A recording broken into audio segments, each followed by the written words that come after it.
Hello and welcome to another League of Legends commentary. Alright, so today we're going to be starting out with Warwick. I haven't played any Warwick replays in, I think, ever since I had this channel, so it'll be a new experience for you guys, and I'm not too bad at Warwick. I'm not great either with him. He's not like the strongest or weakest jungler. He has like a bit of... He's sort of like, he's not like the strongest in any of the different roles that junglers can do. For instance, he's not the strongest ganker, he's not the quickest clearer, he's not like, doesn't have the most utility, but like he's good at everything. So I guess you could actually say that he has the most utility. I like to run defensive masteries on him, so I usually get 21 in that, and I also usually get 9 points in utility, although you can certainly go for armor pen or spell pen with him. He has a couple abilities that are interesting. So I guess I'll just quickly discuss this word and then get back to explaining what Warwick does. So this word is great, especially if they have a jungler like Malphite. He has some difficulties in the jungle. He's a pretty slow jungler, and he doesn't do a lot of single target damage in the jungler. But he was a lot stronger when AoE was more important. So he has troubles in the jungler, so warding this red is a great thing to do with someone like Warwick who doesn't take any damage in the jungler.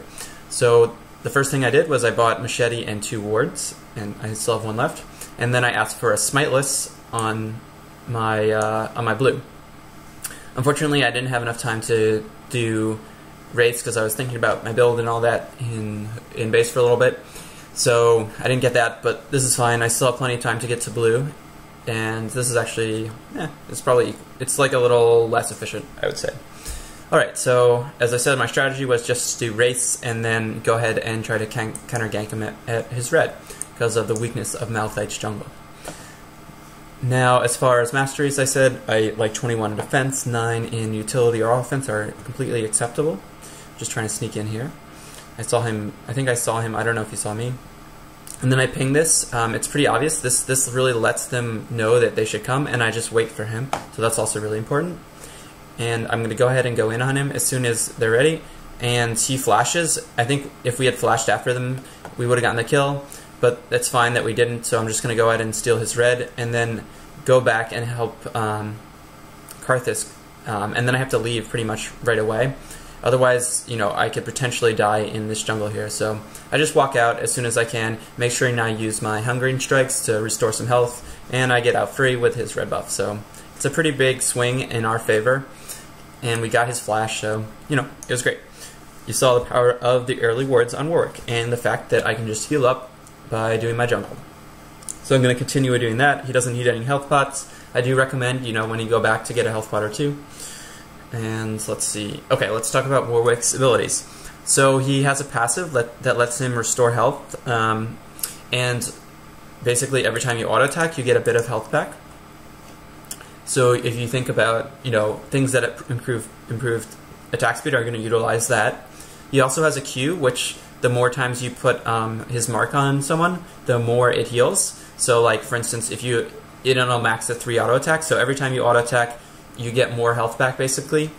So the more you auto attack, the more you're going to get health restored. So that's something to keep in mind. So for instance, if I hit this golem 3 times, that's going to give me the max amount of heal on my Q.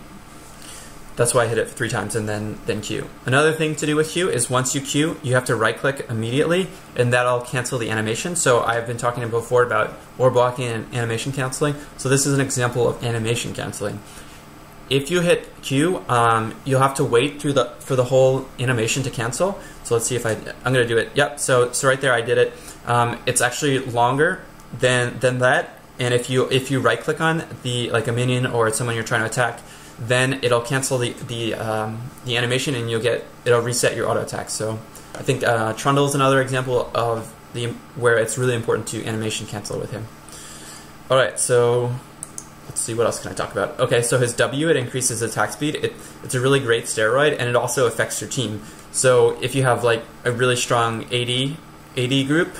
We don't here, but if you have a bunch of like bruisers plus, so if we like a nice bruiser top lane, in addition to a strong AD carry, then W becomes even more strong. and it also lets you potentially stack damage items, and it also, even if you don't do that, for instance, if you get not Last Whisper, if you get the Wit's End, if you get Wit's End on him, it'll like even increase that even more, and like attack speed will really help his Q and his heal. So if you get lifesteal and attack speed and cooldown reductions, these are the things that really affect Warwick. He usually doesn't do a ton of damage against enemy champions. He does have like some steroids, so you could potentially build him damaging, and you can also potentially build him tanky. So there are a bunch of different builds. I might do a guide on him, depending on how popular he is, like how much people want a guide on him. So again, as I say, attack speed, lifesteal, and cooldown reduction are all things that I think are great on Warwick. The reason that cooldown is so important is, one, it lets you spam your Q more, so you can heal more frequently, which is really good. And two, it lets your ulti come down off cooldown much more quickly. So that's also really good. Just trying to cut him off. Alright, so usually I go over the team comps at the beginning of the game, so I'll do that now. So what they want to do is, Malphite wants to hard initiate on us, and then they can split us up and then ulti someone with Malzahar. And here's another thing that's useful to do. As you saw, I got his flash out. If you know that this isn't worth it, obviously it's like a waste of time, but if you just wait in this bush, so I just waited patiently for him to come in this bush, I got his flash out. Another thing that I'm going to do that's pretty useful is, that was good. That was a good flash. And if he had the flash up, then we wouldn't have gotten the kill. And I'm trying not to go back in too early, in case this happens. Like they could have focused me down. And the next thing I want to do is I want to run away. So I try to split them up, and the only person that can kill me is Singed. So as soon as this happens, I go ahead and run away. And once he flings me, I just run back in the other direction. So this is a common mistake that Singed players will commonly make. People playing against Singed will commonly make, is that once they get flung, they forget where they are, and they'll keep running back into his poison, taking the long route around. But as you saw, if you react quick enough, you can minimize the poison damage you're going to take. Alright, so going back to the team matchups, they don't really have any real focus. Gragas and Easy are great at poking, and Malzahar's not bad at poking. So that's something they could consider. Poking with Malzahar's the thing that puts dots on you, or his silence, that's pretty long range. Poking with Easy and Gragas barrels, and then when we get low, they can charge in with Singed and Malphite and potentially kill us. So that's something they can consider doing. We have a great poker, Karthus. Karthus does excellent damage with his Q, and he's very strong late game. We have Graves, he's so at poking, and he also has like a lot of damage, so he's a good damage healer. And Kha'Zix can do a great job at poking. So we also have a good poke team. But so the only thing that we need to really consider is Warwick and Kha'Zix. So I think this is something really annoying happens. Okay, good, I didn't steal it. Sometimes with Wriggle's Lantern, you'll want to get greedy and get it as low as possible to make it go quicker. But like the last auto will steal it because it'll crit on the last auto, which is pretty frustrating. I think my hotkeys weren't mapped right here, so that's why I ultied him a little bit late. So it wasn't great. If he had responded a little bit more quickly, then that would have been really good, and we could have gotten the kill, but that's okay. And I'm just thinking about ganking bot lane or potentially dragon. Here, this is too greedy.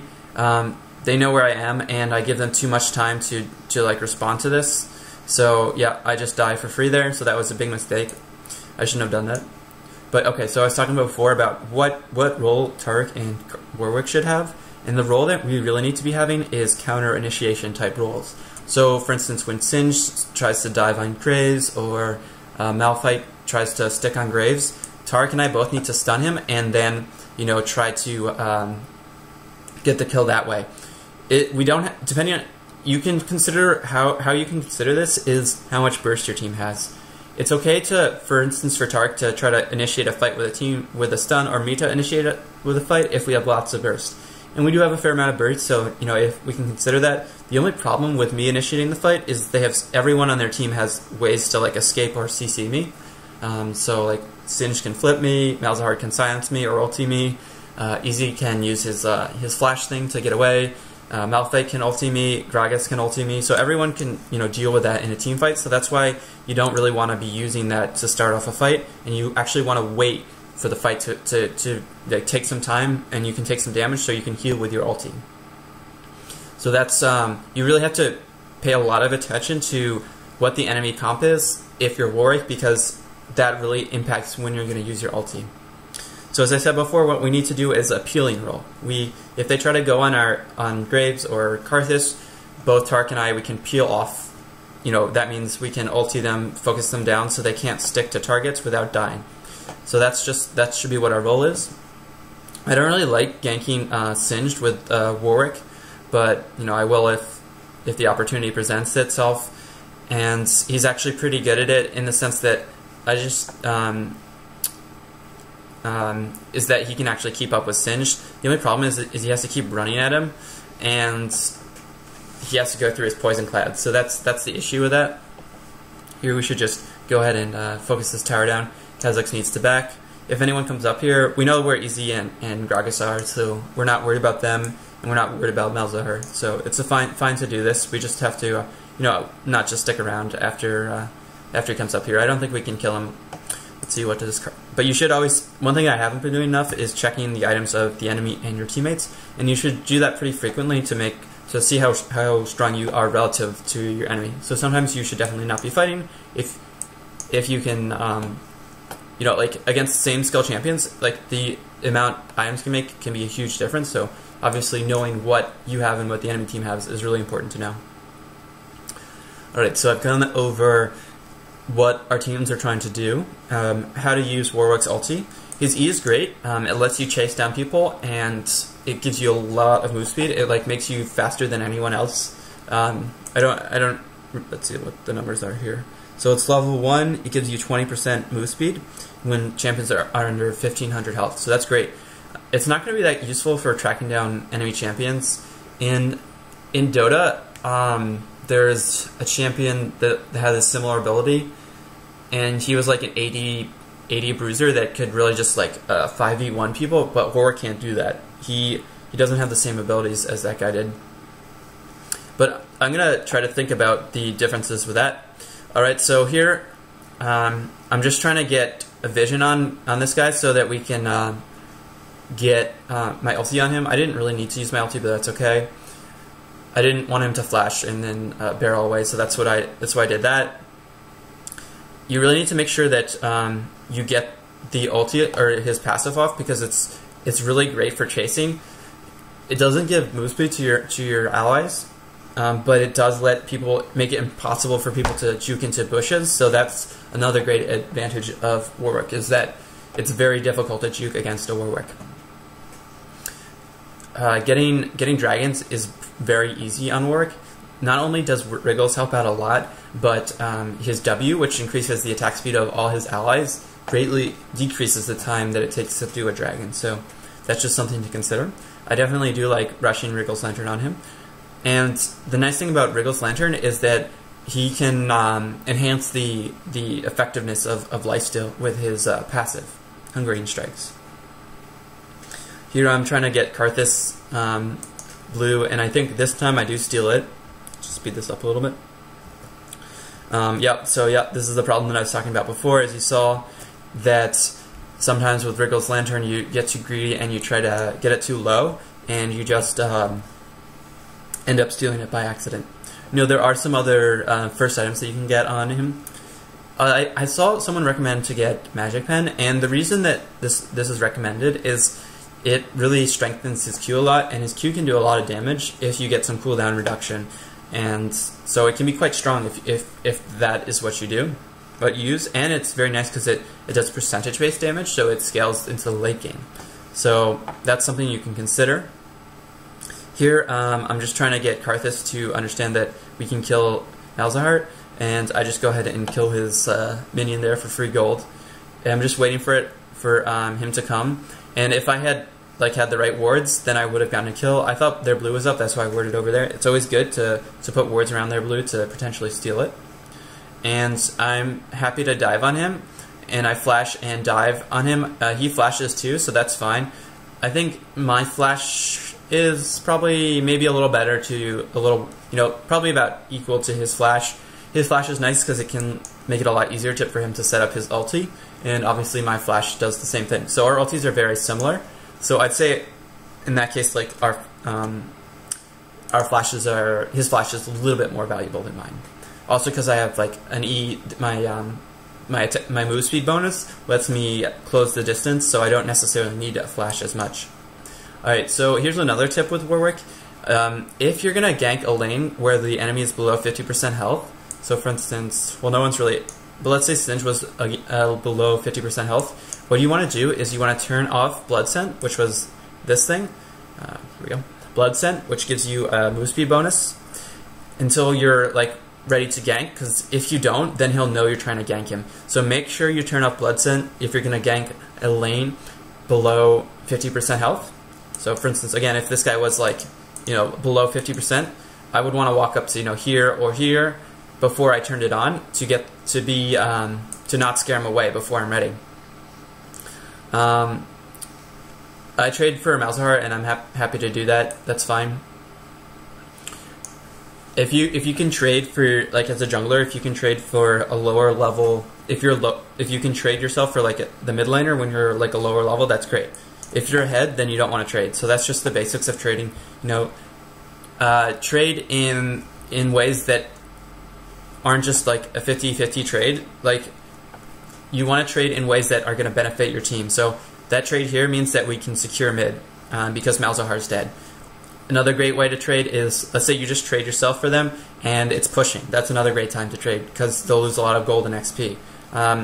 Times that aren't great to trade are, for instance, I'm the mid laner and it's pushing and I trade myself for him. That's obviously the counter situation to what I talked about a second ago, and that's bad. So don't always think that trading yourself for like a kill for a kill is always good. For instance, an AD carry for support, that's a really bad trade. There's all sorts of different combinations of this, but I think you get the idea of what I'm talking about. Alright, so another thing I should definitely be doing is buying more wards. Wards are very good, and I seem to have fallen a bit behind in farming, so that's another thing. I've been ganking a lot, so that's good, but I'm fallen pretty far behind. Here I'm just trying to get him low enough so I can get my move speed bonus on him so that he can't get away. So you really need to make sure you get this on them because it's a lot more effective that way. And he just uses ulti, but he's dead at this point, so that's fine. Unfortunately, I overextended. I should have paid attention to the fact that Karthus had an ulti and was going to use it, and I wouldn't have died there. So that was just a bit of overextension by not paying attention to what Karthus had. It's pretty easy to check if they have the ulti. There's like a little green button on the right corner of their portrait. So always check what ultis are up before a team fight, and it'll help you out a lot. It'll avoid you like a couple deaths every now and then. And I would say it'd probably improve your gameplay, like win percentage by a couple percentage points. Another important thing to do is keep track of dragon. So it's very easy to do. If you kill dragon, you'll see a little thing on your chat bar that says dragon was killed at XY time, but you actually have to turn this on. So you go into settings and then click turn on timestamps, and that'll tell you like when things happened in the whenever a conversation happens. Like for instance, if I call missing, it'll say like at 2 minutes and 6 seconds, like Warwick called missing or something like that.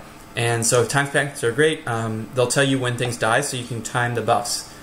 Dragon responds after 6 minutes.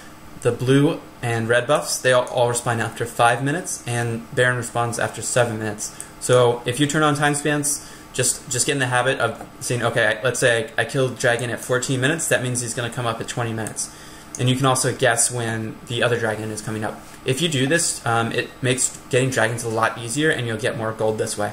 You'll just you'll say like, okay team, let's say we were all here after we getting securing a kill, and we're all a little low, so we're gonna run back to base. If you can be like, okay, dragon's gonna respond in 5 seconds, then that's really good. Somehow I took poison when I ran into that bush, so I was like trying to find Singe, but he must have backed while poisoning. I don't really know how he did that, but maybe it was a bug, because like when I ran up here I got like a poison trail, so I was looking around for him. So again, pushing objectives, very important. Here you can see that it's definitely a good idea for us to push this. We're going to get a tower out of it. We didn't need to keep pushing it after we saw that, so we could have potentially gone down to mid. But the people bot need to understand. Okay, they just rendered that there's only 3 of them against potentially like 4 or 5, so they need to act accordingly. So as you saw, we were about 7k gold ahead at 20 minutes, so they probably couldn't win as long as we played smart, but they certainly had a chance to win that. So I wouldn't suggest surrendering games unless you are really irritated, and then if that's the case, then you should take a break after that. So I hope you enjoyed this replay of Warwick. I'll be posting another Warwick replay after this, so please remember to rate, subscribe, and comments. That helps me out a lot.